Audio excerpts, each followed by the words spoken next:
Hi guys, James at Rampant Lion Reviews again for you today with another beer review. For this one, we are going to stick to Scotland, and we're also going to stick to my home county of Clackmannanshire here, right in the centre of the country. So we're going to return to a brewery that's featured on the channel many times before. I've had some really nice beers from these guys over the years, and I would say that this brewery are best known for their historic recipes and also for their session beers. But in recent times, they've been releasing quite a few bolder and bigger beers actually, which is quite exciting to see, and it's one of the latest releases from that particular category that we're going to have a look at today. So curious to see what this one has in store for us. Hopefully it's another good beer, hopefully it makes for an interesting review, and I hope that you guys enjoy my take on this one as well. So yeah, for this review we are going to head a mile or two down the road to Alloa, the old brewing capital of Scotland, and we're going to have a look at another beer from Williams Brothers Brewing Company. So this particular beer is called the Nth Degree. It comes in at 7.5% ABV, and they're describing this one as a double imperial, whatever you want to call it, IPA. So yeah, really curious, as I said, to see what this one has in store for us. I'm not sure exactly what kind of IPA this one's going to be, whether it'll be more kind of hazy and New Englandy or whether it'll be more West Coasty. But yeah, we've had some really nice ones from the Totemic Tall Boys range from these guys in recent times. So I will say that I've got high hopes for this one. So let's see how we get on with this. If memory serves me correctly, I actually bought this beer in my local Tesco's. So this one is quite widely available if you want to keep your eye out for it. And I think I only paid something like, you know, £3 for this actually, maybe £2.50, £3. So somewhere in the region of €3, 30 Swedish kroner, and maybe about, you know, $3.50 American for those of you watching in different places. But let's crack on with this one then and see how we go. So as always with my reviews, I'll tell you a little bit about the brewery before we taste the beer. If you want to get straight to the tasting, just fast forward. All the usual links are in the video description below. That's the brewery website, the link to my other reviews that I've done from Williams Brothers before, and there will no doubt be more added to that list in the near future because these guys are getting even more prolific than they already were at the moment. But there's all the usual social media down there. If you want to see more reviews, do please consider subscribing to the channel. The whole channel, of course, has a geography-based tagging system, so you can go into the homepage and search for beer based on country, city, state, county, province, prefecture, whatever it is that happens to take your fancy. Do check out the playlist of beers from different countries. There is one there for all the Scottish beers that I've reviewed for you, and that's being added to regularly at the moment because I am back in the motherland. And as always, please do get in touch and let me know some of the other beers and breweries that you guys would like to see me review. It's always great to hear from you guys that are watching the videos, and the support that you show the channel is hugely appreciated. So anyway, on to my brewery notes then to tell you a little bit about Williams Brothers Brewing Company. So as I've told you before, Williams Brothers Brewing Company finds its roots in the family-owned Glenbrew home brewing shop through in Glasgow. So the first ale that the home brewing shop made was the Freya Heather Ale, which was inspired by a 17th century Gaelic recipe for this beer, and it's named of course after the Celtic mythological hero of the same name.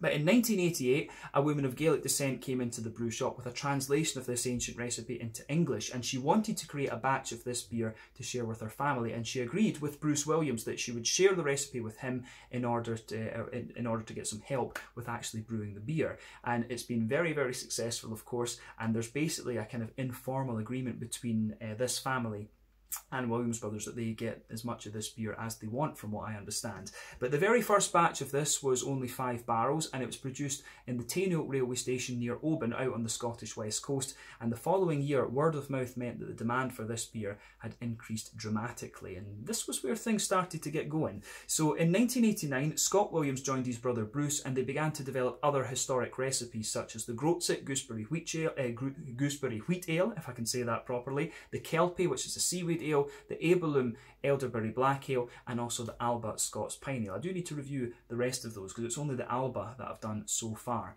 But the official start date of Williams Brothers is listed as 1992, and these 4 recipes were produced originally at the Maclay Brewery in Alloa, but then at the Craigmill Brewery in Strathaven, or Straven as we call it, to the south of Glasgow, which was actually built by Williams Brothers, and they were operating there between 1998 and 2004, at which point it was taken over by Strathaven Ales, if I'm remembering the name of the brewery correctly. But in 2004, the company relocated to their current base at the 4th brewery in Kellybank in Alloa, and this was when they adopted the name Williams Brothers officially for the company and for the beers. But oddly enough, they're the last brewery in the old brewing capital of Scotland, and over the years they've built the capacity of this brewery to be 100,000 hectolitres, but they have plans to build a new brewery at their current site which will have a capacity of 200,000 hectolitres, so basically doubling what they do just now, which is already quite impressive. But these days the brewery is run by Chris Williams, who is Bruce's son, and Scott is also involved at the company as well, and hopefully at some point I can get them on the channel for an interview. It'd be quite cool to have the two Williams brothers and Chris in that interview as well, actually, so we'll need to see about making that happen at some point in the next few months, maybe when I'm back home over Christmas in fact. But yeah, we'll need to see how that goes. But as I've said to you, Williams brothers are best known for their historic recipes. The Freya Heather Ale is probably their most famous beer. And also their kind of session ales that they do as well. My personal favourite would probably be the Caesar Augustus. I think that's an awesome beer. But Joker IPA is also a very popular one as well. But yeah, in recent times they've been releasing things like the Totemic Tall Boys, which are pretty solid beers as well, I have to say, and they are getting more and more prolific as time goes on. But definitely one of the Scottish breweries that you need to check out if you haven't done so already. But the sessionable beers are distributed fairly widely, but yeah, good brewery, and producing lots of different exclusives for the likes of Lidl's and Aldi and stuff like this. But yeah, that is all I can really tell you about Williams Brothers Brewing for the moment. If you want to learn more about these guys, you can of course check out the brewery website. You can follow them on Facebook and Instagram to keep up to date with all the latest goings on, and you can check out the Rate Beer, Untappd and Beer Advocate pages to learn a little bit more about all the different beers that these guys have done. So yeah, that is it for your history section for this video. So now we can get on and focus on the beer itself. So just to let you have a little look at the artwork on this one before we open up, as you can see, a little bit different to what we've had from Williams Brothers Brewing before. I'm not sure if this beer can be considered as part of the Totemic Tall Boys or something like that, but it is actually part of another series that they do, which is called the Rock in the Road project, and there is another one in this as well, which I think is called 6 States, if I remember rightly. So I'll need to see if I can get a hold of that one to review for you as well. So the Totemic Tall Boys, I think, are a different series, but this has kind of been released on the back of those, I guess. But yeah, as I said earlier, it's a 7.5% IPA. It says on the back here, heavily hopped with Simcoe, and we don't stop there. Bringing in backup from the Pacific Northwest's finest, this double IPA has heady notes of citrus, pine and tropical fruits with a deep resinous bitterness. So yeah, 7.5% ABV this one, 440ml can. Just to give you the full hop and malt profile of this one, it's hopped with Simcoe, Chinook, Eldorado, Citra, Idaho 7 and Mosaic, with a malt base of pale wheat, pale crystal and Munich malt. So that's quite impressive. We know these hops quite well. Simcoe, all of them are American, but Simcoe, 12% alpha acid, quite a lot of soft kind of passion fruity notes coming out of that one, sorry. Chinook, awesome bittering hop, about 13-14% alpha acid, big piney resins, big grapefruit notes. Eldorado gives you a lovely kind of passion fruit and mango note. Citra, mainly mangoes, 14% alpha acid, but quite a bit of a kind of lemon, limey, zesty kind of thing comes off as well. Idaho 7 is, I think, about 13 or 14% alpha acid too, and it gives you those lovely kind of apricot, papaya type tropical fruit notes. And then Mosaic, 14% alpha acid, again, that tends to be kind of tangerine and orangey. So we need to see how all of these things come out in this particular beer. But yeah, I think that's all we need to say about the beer itself before we open it. There you can see it's got a nice kind of gold ring pull on it, but kind of plain silver topped can. So yeah, let's get this guy out and we'll get on with the tasting then. I'm very curious to see what this does. So let's go for it and see how we are. Yeah. This looks as if it's going to be more of a West Coast IPA, this one, rather than anything else. But it looks great. I think we've put about, yeah, we've got about 3/4 of it in the glass for the moment, and that should be enough. But yeah, you can see the infinite sign on this one. I believe that's Omega, if I'm remembering my Greek letters correctly. But yeah, you know, when you're using scientific notation and things like that, when you make general formulas and stuff, you use N. So I guess this is what they're meaning with the nth degree and things like this. So yeah, they like using their mathematical and scientific names, you know, Pavlov's dog and golden ratio and all of these kind of things. They've got quite a few beers that are named after this, of course. But yeah, this looks as if it will be a pretty nice one, this. So as you can see, if I put my hand behind the beer to let the light reflect, you can see this is a lovely, very rich kind of blood orange colour, this beer actually. Before the head disappears, I'd say that it's poured with just under a 3/4 finger of a frothy, I would say cream coloured head. I don't think that's perfect white. You can see that for yourself when we bring it up to the camera there. That one is not a perfect white head, but certainly looks the part. But a lovely, rich, blood orangey colour, this one. It's got a little bit of a natural haze to it, as you can see, but remember the colour of these beers depends on 1, the type of malts that you use, that determines the magnitude of your colour. 2, the length of your wort boil is also going to play a role, because the longer you boil the wort, the more the sugars caramelise, and thus you get a darker colour of beer. But when this one has, you know, crystal malts in, even the pale ones can actually can give you quite a bit of colour, come to think of it. So yeah, I'm not surprised at this one, when it's got crystal malt in it, which is quite a popular one for West Coast breweries to use, along with, you know, Turo is the other type, and there's lots of different types of these, of course, but those are the 2 most popular malts to use in kind of West Coast IPAs. But yeah, a lovely little bit of natural haze to it as well, as we said. But as I say, types of malts that you use will be the most the thing that determines most of the colour in your beer. But any adjuncts that you put in, barrel aging that you do, that can also affect it as well. And the wort boil in these tends to be about 90 minutes when it comes to IPAs. But in terms of the appearance of this one, nothing particularly surprising when you consider what type of beer it is, and also if you're familiar with the other ones that Williams Brothers have done in the past. So yeah, this looks very, very nice, I have to say. And if you put, I'll just take the condensation away, because the beer, it does have a little bit of natural haze to it, but it's a little bit of a kind of, it's got a little bit of clarity to it. So I hope you guys can see that quite nicely there. Still love this camera, it zooms in beautifully. There you are. But yeah, nothing else I think that we really need to say about the appearance of this one. 1 or 2 big bubbles sticking to the side of the glass, and a few little ones going up towards the bottom of that head. But overall, it's really nice, and you can see the head has just faded away to be a very thin, foamy layer. So yeah, let's have a closer look at the aroma of this one then, and just see how we go. So yeah, this looks very, very good. So aroma wise then, curious about this. Ooh, yeah, that's a West Coaster. That's definitely a West Coaster. No doubt in my mind about that. Yeah.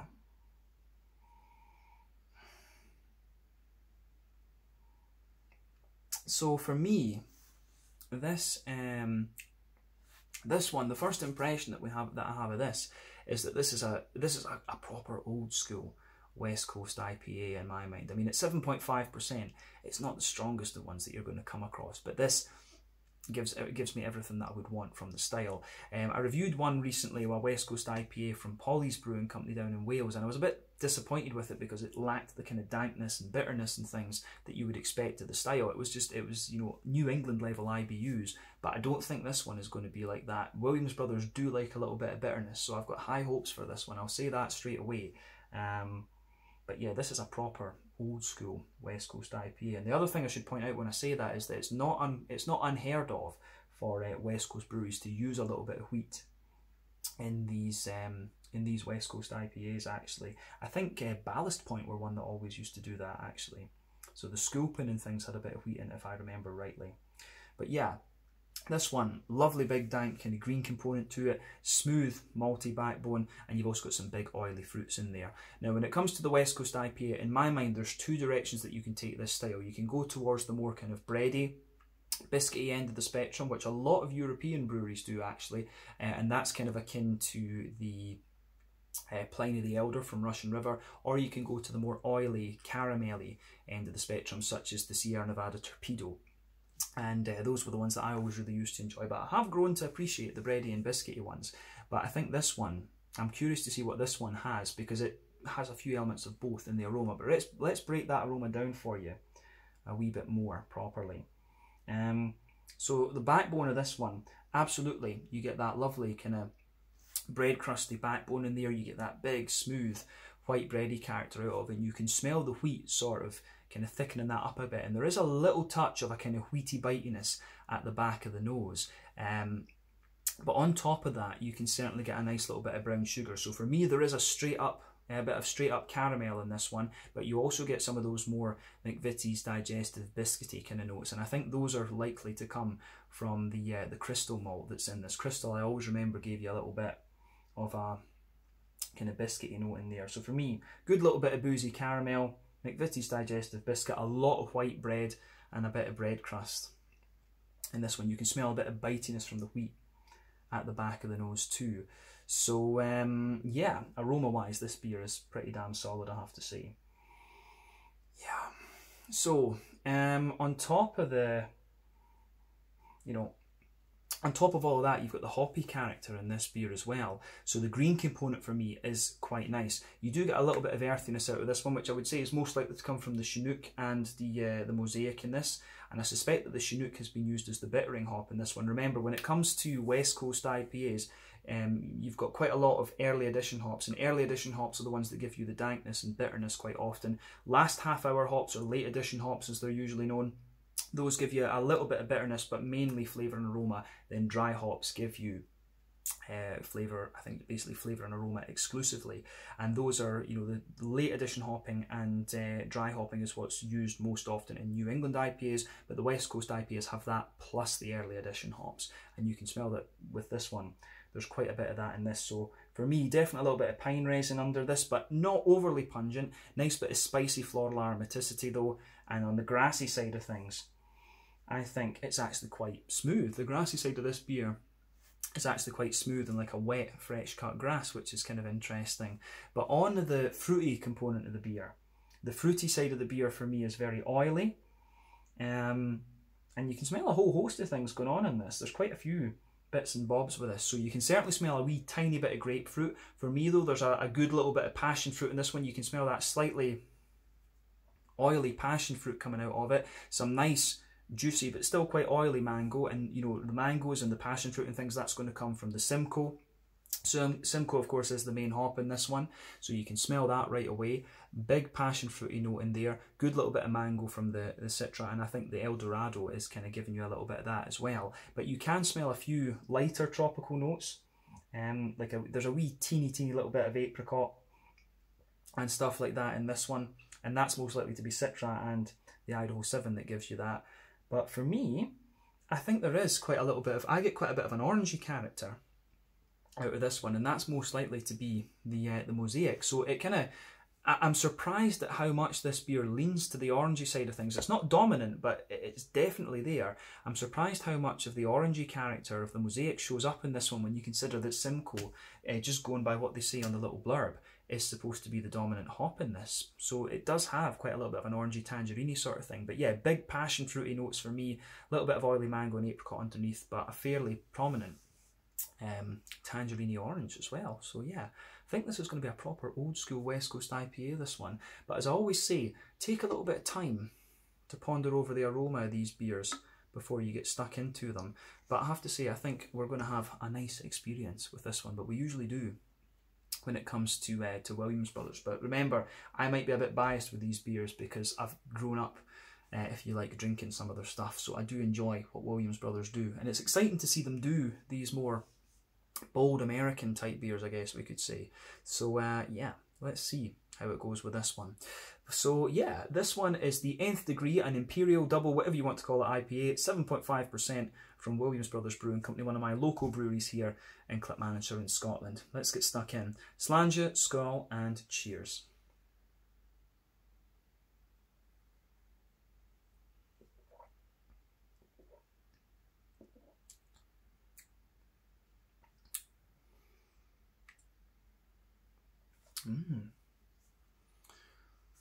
That's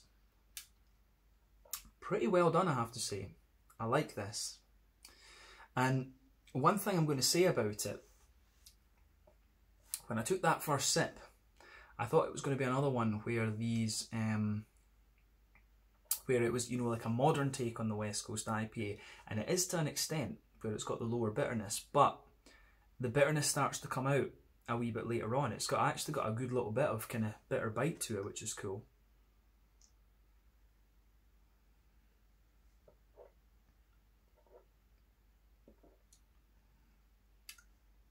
So yeah, This beer, I think, goes together very, very nicely. So it gets a thumbs up from me. The first impression of this is that it's quite...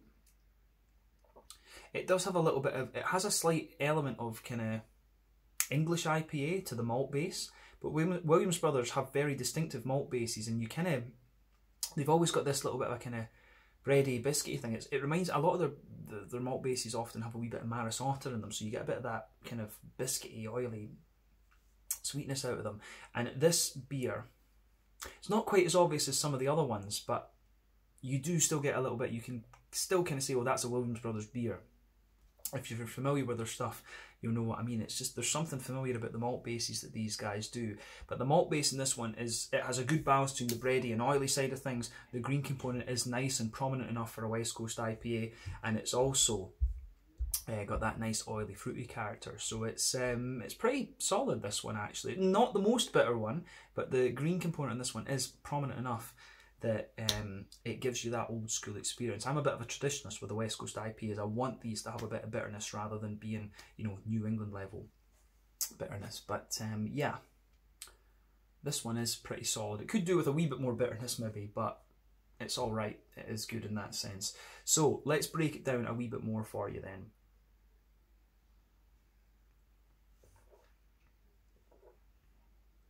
So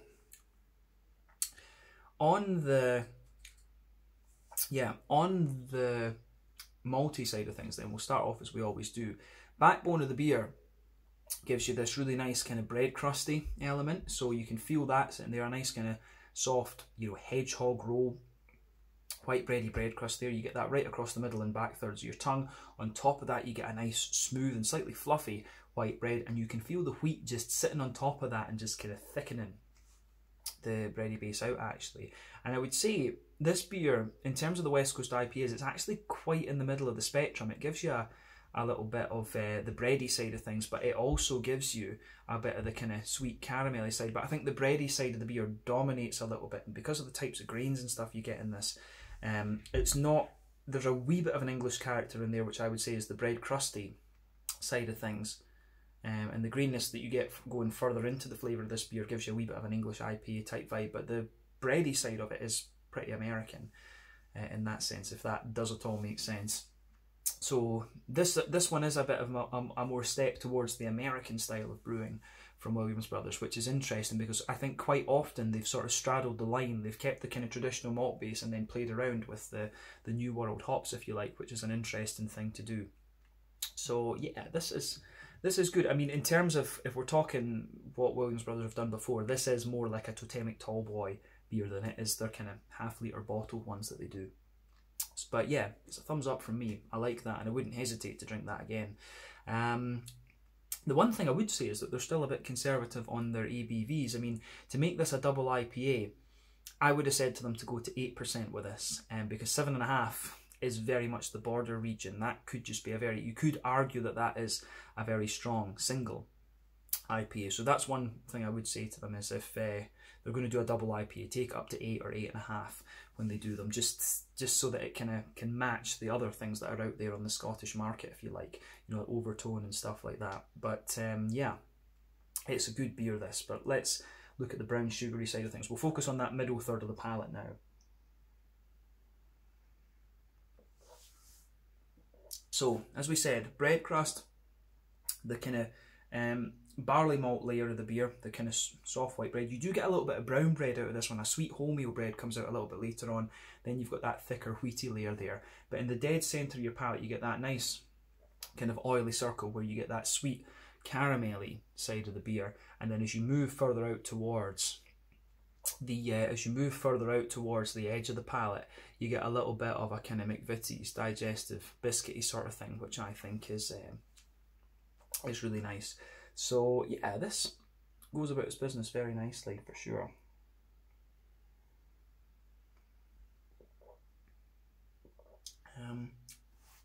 Yeah, the malty side of it is good, and I think the further you go into the aftertaste, a bit of that sweet kind of caramelly note lingers there, which is nice. And the bread, as I say, the bready and malty side of this beer is really nicely done. But Williams Brothers, I think, have got a bit of a knack for malt bases. But I don't think we need to say anything more about the malty middle third of your palate with this. So let's look at the back.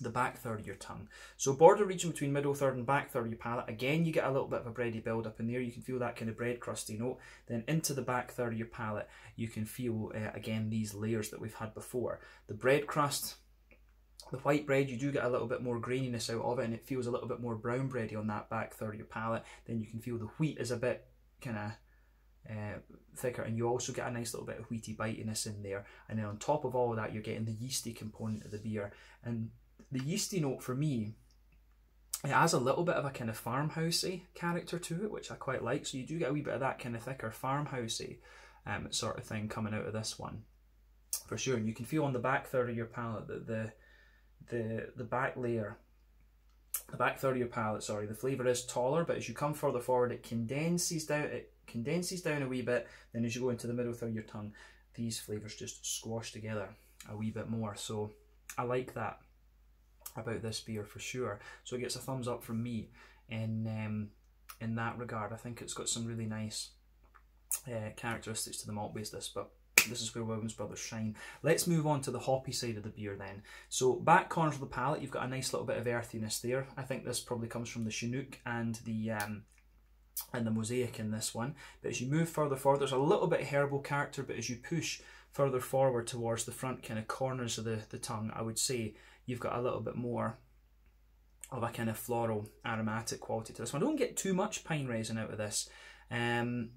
So I don't think there's all that much early edition hop in this one. I think there is a wee bit of Chinook in this, because you do get a little underlying hint of pine resin, but I think it leans a bit more towards the floral side of things, and the green component is actually a little bit wetter than I thought it was going to be based on the aroma. It's like a wet floral aromatic that you get there, and then round the front curve of the palate, it's a bit lighter and grassy, and again you've got this kind of wetness to that side of the beer too. So yeah, green component is nice, not quite as dank as I thought it was going to be, but yeah, I think it is pretty solid from that side of things. But yeah, let's focus on the fruity part of the beer then. So front third of your palate, border region between front third and middle third of your palate. Again, you get a little bit of a bready build up in there and a wee bit of bread crust, and the base of that front third of your palate is a sort of slightly sweet and smooth. You get a bit of white bread, and you also get a bit of brown bread in there, and on top of that you get that nice oily bubble where those juicy fruity esters just roll their way out of the beer.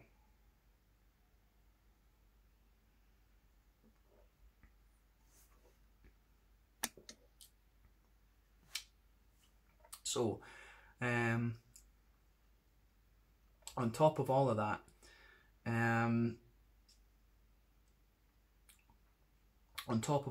the kind of fruity side of this beer is pretty nice, and again pretty kind of old school. It has a good balance. It's, as they say, Simcoe's meant to be the dominant hop in this, but you get quite a few things going on. At the very back of that front third of your palate, you get a bit of grapefruit for sure, and that's going to be Chinook and Citra that can give you that. As you move further forward from that, you start to feel the big oily passion fruit out of this one, which, you know, there's a few hops that are in there that are going to contribute to that. The Idaho 7 will, the Citra's going to, and then of course Simcoe is going to do it as well. I think the Eldorado and Idaho 7 are going to both do that as well. So you've got quite a bright tropical note to this one. It's quite mellow in a sense, and you do get wee hints of like apricot and papaya and stuff like this underneath it. And I would say that the tropical notes in the flavour are a little bit more prominent than the orange compared to what we saw in the aroma. So yeah, the tropical fruits do kind of dominate in this one, and you can feel the sort of smoothness of the Simcoe dominating there. Then the other things I think are just giving you a wee bit of sort of subtlety to the beer, and, you know, depth, I guess we could say. So I do like that about what's going on in this one.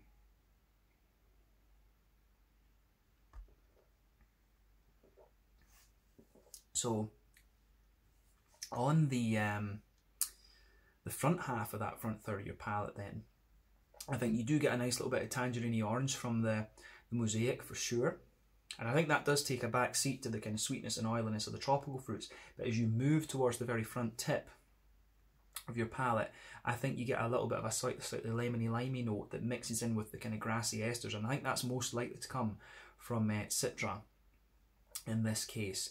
But the further into the aftertaste you go, I do think you get a little bit more of a kind of tangerine orangey sweetness coming out of this one. So I really like what this beer has on show, this one. The fruity side of this is done very well, the malt base is done very well, the green component is good, but I think this beer, it could do with just a wee bit more dankness and stuff.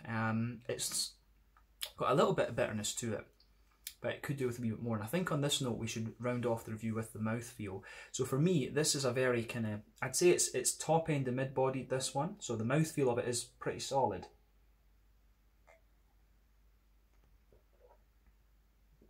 So yeah, mouthfeel for me is pretty solid. The carbonation's smooth. It's a very oily and slick beer, this one. Not too oily, if that makes sense, but it's got a lovely slickness to it, this beer. In terms of the IBUs, I don't think this is too high. I think this is about 50 IBUs. I think that there is a bit of bitterness to it, but not a lot. I think this is mainly late edition hops rather than having a bit of early edition hop as well. So that would be one criticism I do have of this beer. If they're going, they just call it a double IPA, in fairness to them, but everything else about it is West Coasty. So I would be more, you know, I always think you've got to kind of nail your colours to the mast with that a little bit. You need to either say it's going to be a West Coaster, or it's going to be a New England, or it's going to be something else. So it's maybe a bit of an unfair criticism to say that this beer should have a bit more IBU to it, but the malt base is definitely West Coast. So I would take the IBUs of this up to, you know, 70 or something like that to give it that little bit more bitterness. Put a bit of Chinook, put a bit more Chinook in the early editions, in the boil, and commit to that West Coast, because everything else about this beer is West Coast, to be quite honest with you. So yeah, it's the bitterness I think could do with being a little bit more, like I would say about 70 IBUs should be what they should do for this. So that would be one criticism of it, but they don't state specifically it's a West Coast IPA. But the malt base is very, very smooth. There's a good degree of sweetness to it as well, and then you've got a lovely oily fruity character there. Leans towards the tropical side of things. But overall, I'd say this is another solid beer from Williams Brothers. It's not quite as bold, I would say, as some of the ones in the Totemic Tall Boys range, but it's a lovely, just very smooth, drinkable beer, this one. So I wouldn't hesitate to drink that again, but I would like to see a bit more IBU in it, because everything about this, flavour-wise, is West Coast. That would be my one criticism of this one. But yeah, again, Williams Brothers, seeing them do these kind of bigger beers is interesting. So I would say take the alcohol up to 8% and give it a wee bit more IBU, and I think they'd really be onto a winner with this, because everything else about this beer is pretty solid. And yeah, commit to the West Coast, I think. That's what I would say. But yeah, I think we can leave it at that for this review. This one's made me think a fair wee bit, I have to say. But once again, thank you for watching my beer reviews. Until the next time, please like, subscribe, share, all the usual YouTube stuff. Let me know your own thoughts on this beer in the comment section below. Let me know what your favourite beers are from Williams Brothers, and check out their social media, check out mine. But this was the Nth Degree, a double IPA coming in at 7.5% ABV from Williams Brothers Brewing in Alloa, Clackmannanshire, here in central Scotland. Thanks again for watching, and see you guys again very soon. Slàinte, skål, and cheers.